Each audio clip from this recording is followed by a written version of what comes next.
Hello friends, Radhe Radhe सभी को। मैं आ गई हूँ आज आप सबकी फेवरेट स्टोरी पॉकेट में आसमान का आज का न्यू एपिसोड लेकर। फ्रेंड्स, आज का एपिसोड बहुत इंटरेस्टिंग और साथ ही बहुत ही दिलचस्प होने वाला है, तो वीडियो में अंत तक बने रहने के लिए प्लीज़ वीडियो को लाइक करिएगा, सब्सक्राइब करिएगा और बेल आइकन को प्रेस करना ना भूलिएगा। फ्रेंड, तो जैसा कि आप लोगों ने देखा था कि यहाँ पर एक पेशेंट होता है जिसकी हालत बहुत ही क्रिटिकल होती है, और वो जो पेशेंट अपनी बच्ची को लेकर जो आदमी आया होता है, जो उसकी बच्ची होती है, वो बहुत ही नाजुक हालत में होती है। तो यहाँ पर वो बोलता है कि मैं हॉस्पिटल को मिट्टी में मिला दूंगा अगर मेरी बच्ची को कुछ हो गया। तो यहाँ पर रानी जो होती है उसको बोलती है कि सर आप रिलैक्स हो जाइए, और अभी हॉस्पिटल जाने में हमारे पास आधा घंटा लग सकता है और दूसरी एम्बुलेंस आने में भी टाइम लगेगा, तो हमें आपकी बेटी का ट्रीटमेंट अभी शुरू करना पड़ेगा। यहाँ पर थोड़ा तो कुछ करने के लिए आप मुझे परमिशन दीजिए। और यहाँ पर वो उससे परमिशन मांगते हैं और बोलते हैं कि सर आपको हेल्प करनी पड़ेगी। तभी वो यहाँ पर उनसे परमिशन लेकर के उनकी बेटी के लिए तैयार हो जाती है, और यहाँ पर वो उसके गले में एक नीडल लगा करके छेद करके यहाँ पर उसको पंप की मदद से हवा देती है, जिसकी वजह से उसकी सांसें जो रुकी हुई होती हैं वो आपस में चलने लगते हैं। यहाँ पर तभी जो वार्ड बॉय होता है वो फ़ोन करता है नर्स शांति के पास। शांति बोलते हैं वो ऐसा की है, तो यहाँ पर बात करती है और रानी जो होती है बताती है कि शांति जी आप घबराइए मत, मैंने यहाँ पर ये कर दिया और हमें तुरंत हॉस्पिटल के लिए आना है। तो यहाँ पर वो तैयार हो जाती है हॉस्पिटल के लिए आने के लिए। तभी यहाँ पर देखेंगे कि जो दिग्विजय होता है यहाँ पर वो बा को बोलता है कि इनका ख्याल रखना, मैं हॉस्पिटल जाता हूँ। यहाँ पर नारायणी बोलती है कि हाँ दिग्विजय तू, मैं यहाँ पर देखती हूँ और तुझे हॉस्पिटल में काम होगा। तो यहाँ पर वो जाने के लिए तैयार हो जाती है। तभी यहाँ पर अनीशा दौड़ कर आती है और बोलती है दिग्विजय बहुत बड़ी प्रॉब्लम हो गई, हॉस्पिटल में एक इमरजेंसी थी और जो नर्स यहाँ पर देखने के लिए आई थी उसने बिना पूछे वहाँ पर ट्रीटमेंट चालू कर दिया और ऐसा किया है। तो वो यहाँ पर बोलती है कि चलिए। तो यहाँ पर दिग्विजय बोलता है कि वो ऐसा कैसे कर सकते हैं, और वो वहाँ पर आ जाता है और दिग्विजय हॉस्पिटल के लिए निकल जाता है। और तभी यहाँ पर देखते हैं कि जैसे हॉस्पिटल में आता है यहाँ पर वो पेशेंट भी आ जाता है, और यहाँ पर हॉस्पिटल में जो इन्वेस्टर होता है उसकी बेटी होती है। तो यहाँ पर वो बोलता है कि अगर मेरी बेटी को कुछ हो गया तो मैं हॉस्पिटल बंद कर दूंगा, मुझे एक भी घंटा नहीं लगेगा बंद करने में। तो यहाँ पर रानी जो होती है वो बोलती है कि सर इस समय उस पेशेंट की हालत ऐसी थी इसलिए मुझे ऐसा करना पड़ा। यहाँ पर अनीशा जो होती है वो रानी के ऊपर चिल्लाती रहती है और बोलती है कि तुम्हें समझ में नहीं आया, तुम अपने आप को क्या समझने लगे, खुद को डॉक्टर समझने लगी हो, तुमने ऐसा कैसे किया, पेशेंट की जान भी जा सकती थी तुमने ये क्योंकि यहाँ पर उसके ऊपर भड़क रही होती है। तभी दिग्विजय जो होता है वो बोलता है कि तुरंत लेके जाते हैं और यहाँ पर पेशेंट को अंदर लेके जाते हैं। यहाँ रानी जो होती है वो डर गई होती है, और यहाँ पर अनीशा उसको खरी खोटी सुनाती है और बोलती है कि अगर कुछ हुआ पेशेंट को ना तो तुम्हारी नौकरी अभी चली जाएगी। और तभी कहती है इनफैक्ट होने से पहले ही मैं तुम्हें यहाँ से रिज़ाइन करती हूँ और तुम यहाँ से जाओ। तो यहाँ पर वो उस चीज़ को डांट रही होती है और बोलती है कि तुम्हारी लापरवाही की वजह से कितना कुछ हो सकता था, इस हॉस्पिटल में कितना नुकसान हो सकता था। तभी रानी बोलती है कि मैं हूँ, आप समझने की कोशिश कीजिए, आप मुझे चिल्लाने से पहले देखिए उसकी हालत बहुत ख़राब थी, इसकी वजह से मुझे ऐसा करना पड़ा। तभी दिग्विजय जो होता है वहाँ सर्जरी के लिए ले जाता है और वहाँ से निकलता है, सर्जरी सक्सेसफुल होती है और वहाँ पर वो निकल करके आता है और बोलता है कि शांत रहो। यहाँ पर दिग्विजय जो होता है उसको वो यहाँ पर बोलता है कि आपकी बच्ची ठीक है, और यहाँ पर तभी रानी जो होती है उसके लिए साइन करके अनीशा दे दी होती है हॉस्पिटल से निकलने के लिए, उसका रिजाइन यहाँ से लेटर। तभी यहाँ पर वो बोलता है कि आपकी बच्ची ठीक है। तो यहाँ जो आदमी होता है वो पेशेंट का पिता वो बोलता है कि थैंक यू डॉक्टर। तभी बोलते हैं कि थैंक यू मुझे नहीं, आप इस नर्स को बोलिए, अगर इन्होंने टाइम पर वहाँ पर इलाज नहीं किया होता तो आज कुछ भी हो सकता था।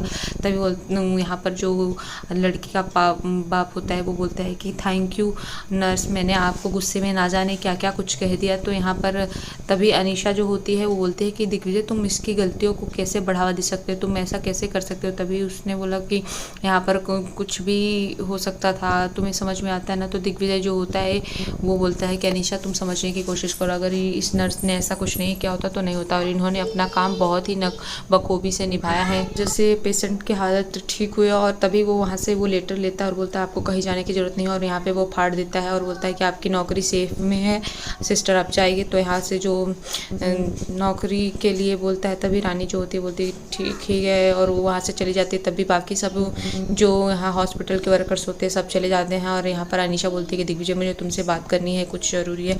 तो यहाँ पर दिग्विजय को लेकर आती है। तभी बोलते हैं दिग्विजय तुम उस नर्स की गलती का पे बढ़ावा कैसे दे सकते हो।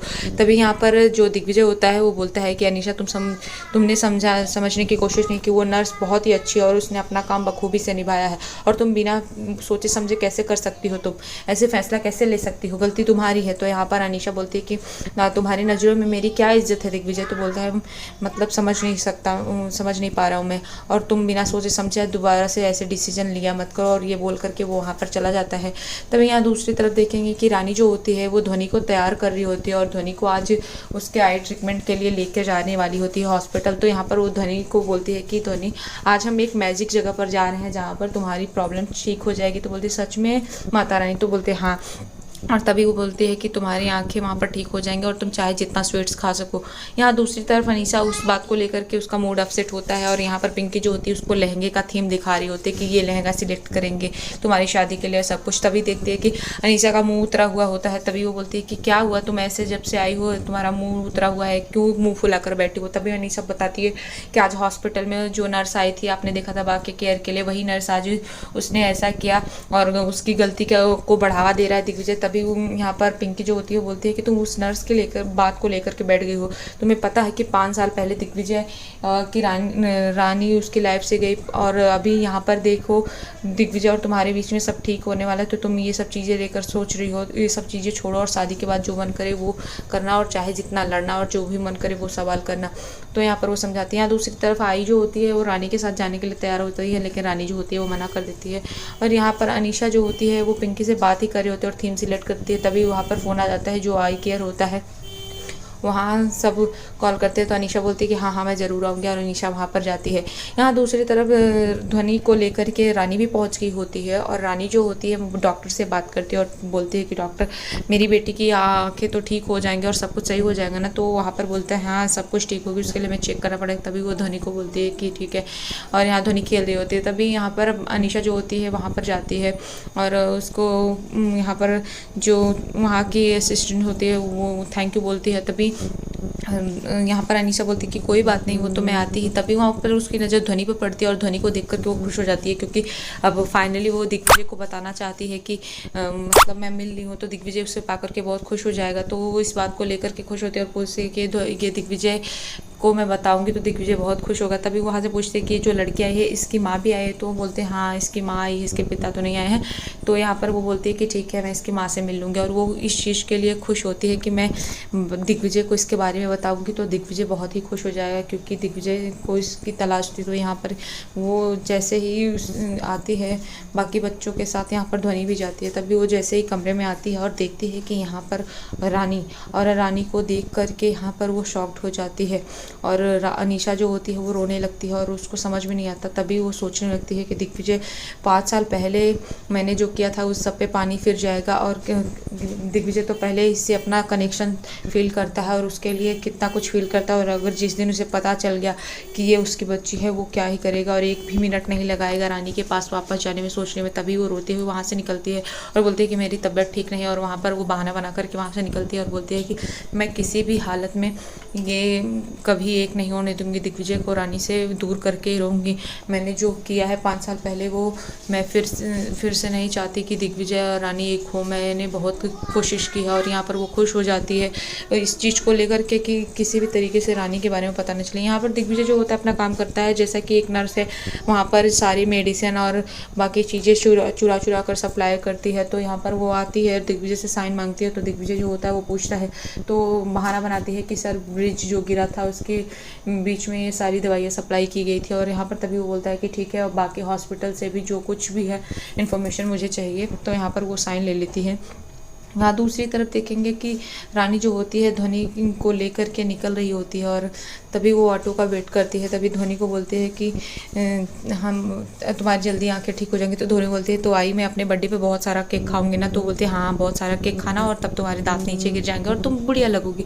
तो यहाँ पर वो दोनों हंसते हैं, और यहाँ पर अनीशा जो होती है वो देखते तभी यहाँ पर ऑटो आती है और वो दोनों बैठ कर चले जाते हैं। अनीशा ये सब चीज़ें देख कर बोलती है कि मैं अब इन दोनों को फिर से एक नहीं होने दे सकती, और यहाँ पर अनीशा जो अपनी चाल चलने की कोशिश करती है। तो आज के एपिसोड में इतने फ्रेंड्स, मिलते हैं आपसे नेक्स्ट एपिसोड में, जहाँ पर आप देखेंगे कि दिग्विजय और ध्वनि से मिलता है और ध्वनि से पूछता है कि मुझे तुम्हारी माता रानी से मिलना है। और यहाँ पर ध्वनि जो होती है वो रानी को बताती है और रानी को देखता है। तभी ध्वनि बताती है कि माता रानी जो गिफ्ट आपको दिया था वो इन्हीं डॉक्टर अंकल ने दिया था। और ये सब देख करके रानी और दिग्विजय एक दूसरे को देखते हैं, रानी की आंखों में आंसू होते हैं। तो नेक्स्ट एपिसोड में इतना ही फ्रेंड्स, तब तक के लिए bye bye, Radhe Radhe, take care. और अगर वीडियो पसंद आई हो तो प्लीज़ वीडियो को लाइक करिएगा, सब्सक्राइब करिएगा और बेल आइकन को प्रेस करना ना भूलिएगा। तब तक के लिए राधे राधे।